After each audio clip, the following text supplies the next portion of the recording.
Taarifa zinasema hivi sasa Simba inajiandaa kuanza maisha ya msimu ujao wa 2026-27 bila ya kipa wake wa sasa Djibril Kasali, huku ikienda Nigeria kuzungumza na nyanda mmoja wa maana. Kama mazungumzo yatakwenda sawa kati ya Simba na kipa namba moja wa timu ya taifa ya Nigeria Stanley Nwabali, huenda msimu ujao wa 2026-27 akatua viunga vya Msimbazi. Ishu kubwa iliyopo hadi sasa ni suala la gharama, baada ya vigogo wa Simba kukaa na kipa huyo aliyezaliwa Juni 10 mwaka 1996 huko Lagos nchini Nigeria kuambia mambo anayohitaji ili ajiunge nayo. Baada ya Nwabali kuachana na Chippa United ya Afrika Kusini, hana timu tangu Februari mosi 2026, jambo ambalo vigogo wa Msimbazi kuona kama kungekuwa na urahisi wa kumpata, lakini wakakutana na ongezeko la gharama. Moja ya chombo cha habari kiliwasiliana na mtu wa karibu na kipa huyo, ambapo anasema baada ya Simba kuhitaji huduma yake, mahitaji aliyoyataka Nwabali ni mshahara wa dola 15,000 ambao ni sawa na pesa ya Kitanzania milioni 38.9 kwa mwezi, ambao ni ongezeko la asilimia 25 ya aliyokuwa akiupata akiwa Chippa United. Nikinukuu chanzo hicho kilisema, akiwa Chippa United alikuwa anapokea mshahara wa dola 12,000 sawa na milioni 31.1 kwa mwezi, lakini anahitaji pesa ndefu zaidi kutoka kwa klabu ya Simba ambayo imewahi kumfuata mwanzo, na hii ikiwa ni mara ya pili. Simba baada ya kuambiwa hilo iliomba kupewa muda kujadiliana, hivyo kama endapo kila kitu kitakwenda sawa huenda akajiunga nao, na kama ikishindikana basi ifahamike ni swala la gharama kuwa kubwa. Mwisho kunukuu. Kabla ya kuachana na Chippa United, kipa huyo msimu huu alicheza jumla ya mechi 12 ambapo 11 za ligi kuu ya Afrika Kusini akiruhusu mabao 16 huku akiambulia clean sheets 3, pia mechi moja ya kombe la Carling Knockout. Akiwa na timu ya taifa ya Nigeria, Nwabali ameonyesha uzoefu mkubwa katika mechi za kimataifa, akicheza jumla ya mechi 34, hajaruhusu bao katika mechi 6 huku akiruhusu mabao 29 katika dakika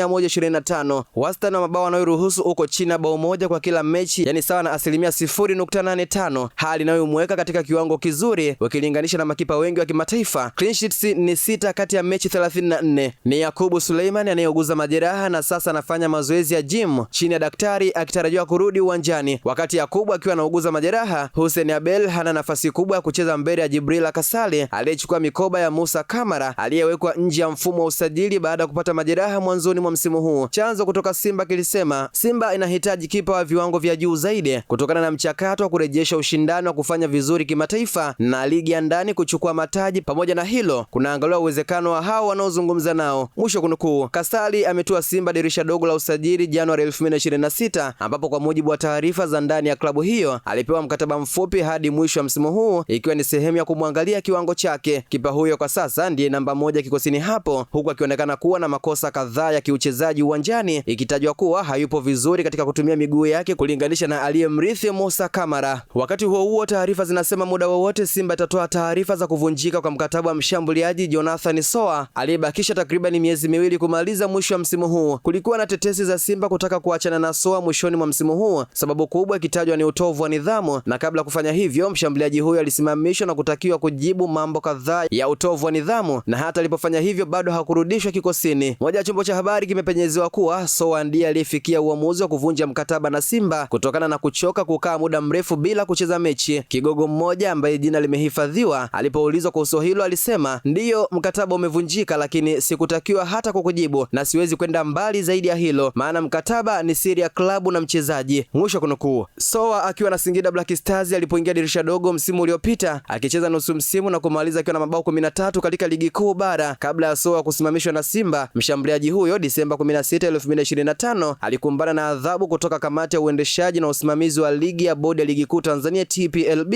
alipofungiwa mechi 5 kutokana na makosa ya nidhamu yaliyofanyika Disemba 7, 2025 katika mechi ya ligi dhidi ya Azam FC. Wakati adhabu yake hiyo ya mechi 5 ikimalizika, ndipo akasimamishwa na Simba, hivyo hajacheza mechi ya ligi tangu Disemba 7, 2025 dhidi ya Azam. Hata hivyo alishiriki kombe la Mapinduzi 2026 na Simba iliishia hatua ya nusu fainali. Imeandikwa na Olipa Asa na Elias Solomoni na kusoma kwa Mihamza Said.